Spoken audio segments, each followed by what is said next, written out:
proud to be joined by Senators Murray and Merkley, the dynamic M&M duo. How's that? No, the Northwest duo. Northwest dynamic duo. All right, well, this week will mark 1 month since Donald Trump was sworn in as president. In the first month, Donald Trump has waged a scorched earth campaign against the rule of law. And for one simple reason: to give his billionaire buddies a tax break and have the American people pay the cost. House Republicans say 1 bill. Senate Republicans say 2 bills. Donald Trump, meanwhile, is changing his mind every hour. Yesterday, Senate Republicans voted to proceed on their budget resolution. But this morning, you saw that President Trump flipped the script again, further sowing chaos.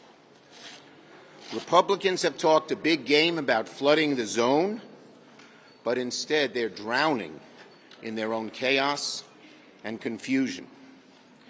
If this mess Republicans have created for themselves is a preview of how they'll govern, it bodes very poorly for them, but more importantly for the country.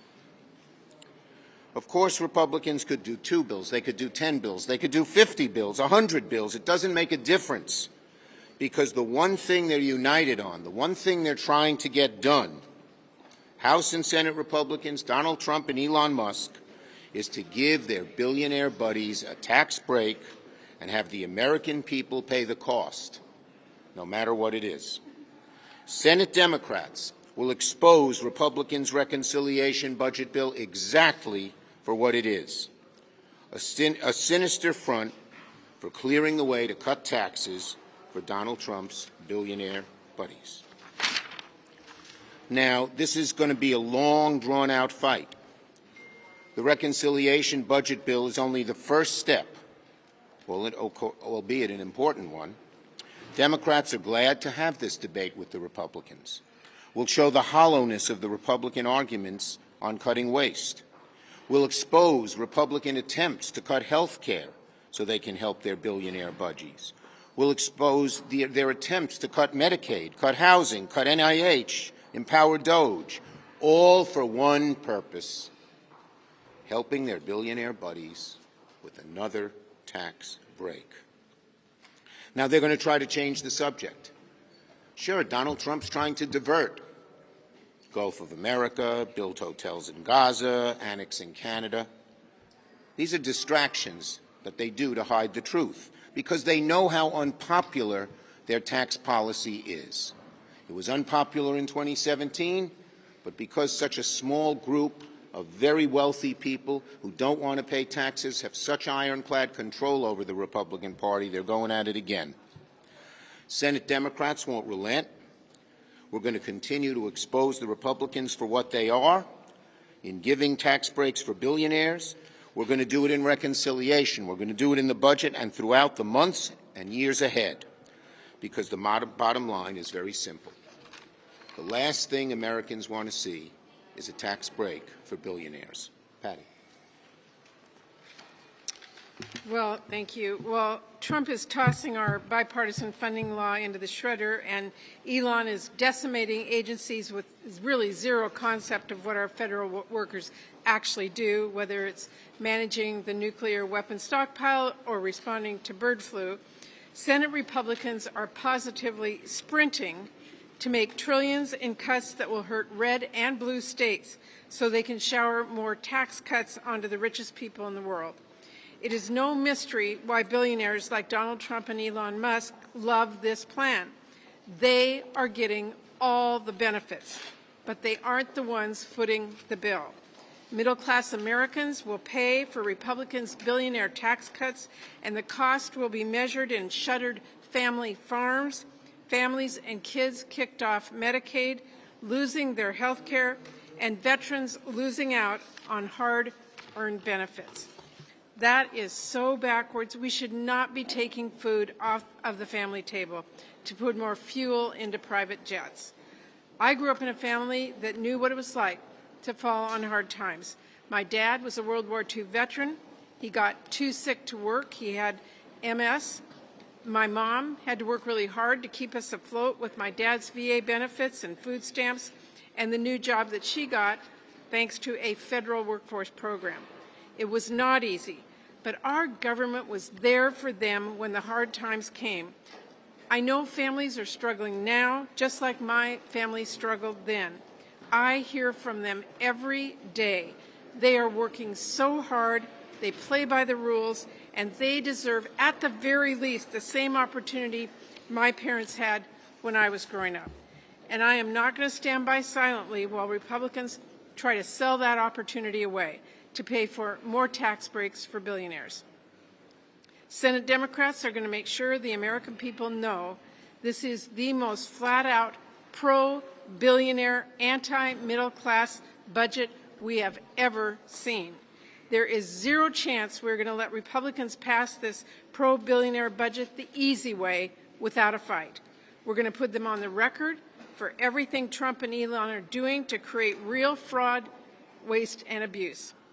We are going to make sure the people back home know that Elon Musk is firing VA doctors and food safety inspectors for no cause whatsoever and illegally defunding the programs that Americans care about. Republicans will have to answer, are they for protecting Medicaid or for letting kids and seniors lose their health care? Are they for supporting our veterans or for cutting their benefits?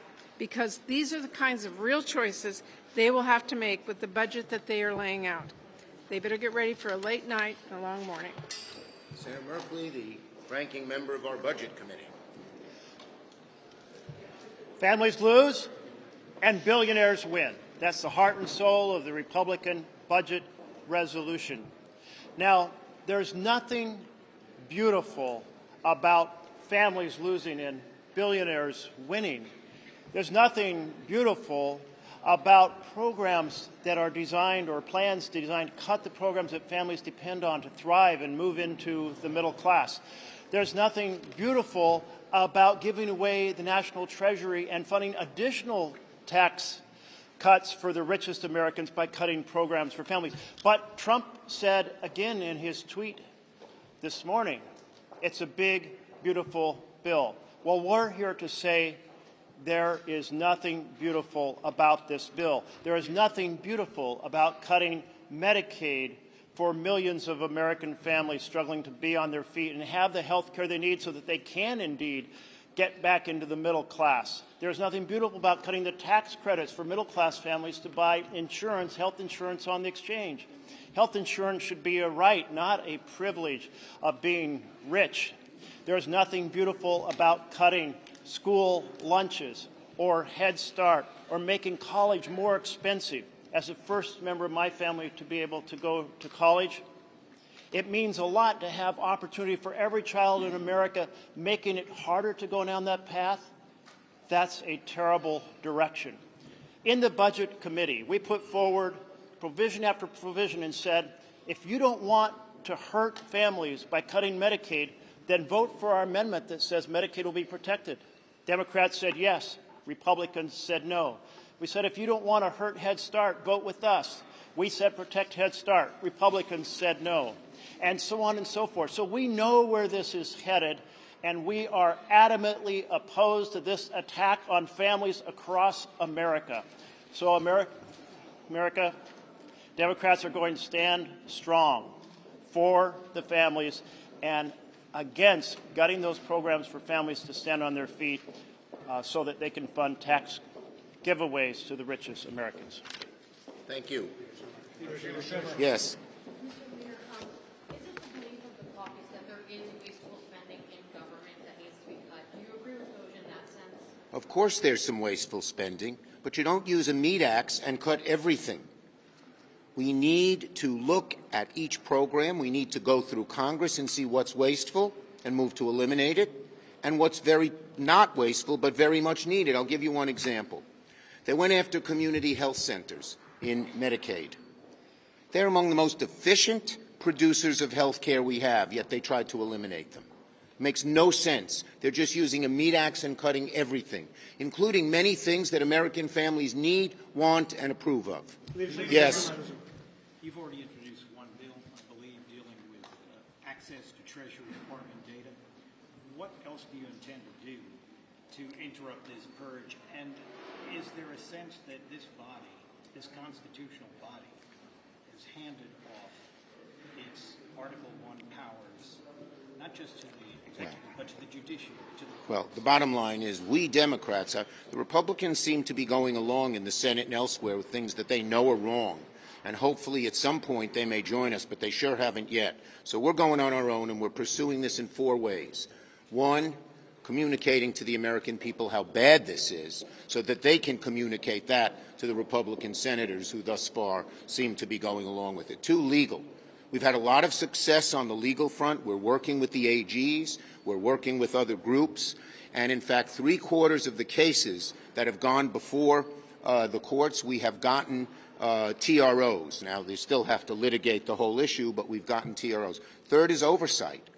We have our portal, portal for those whistleblowers, the whistleblower portal who wants to report things in. We've gotten thousands of examples, and we have strike forces that are going to hold hearings, spotlight hearings, to point this up. And the 4th is legislation, where we'll try to do whatever we can legislatively. Leadership. Yes. And this is something Senator Murray alluded to. You said it's going to be a long night and early morning here. What do we expect legislatively in terms of these amendments during the vote? Will you focus on DOGE? Will you focus on the budget itself, the tax cuts? Stay tuned, but yes, the answer to all 3 is yes. Yes. What's your response to President Trump tweeting congestion pricing is dead, Manhattan and all of New York is saved, long live the king? Yeah, I haven't seen the letter yet. I have to look at it. It's a 5-page letter. Thank you, everybody.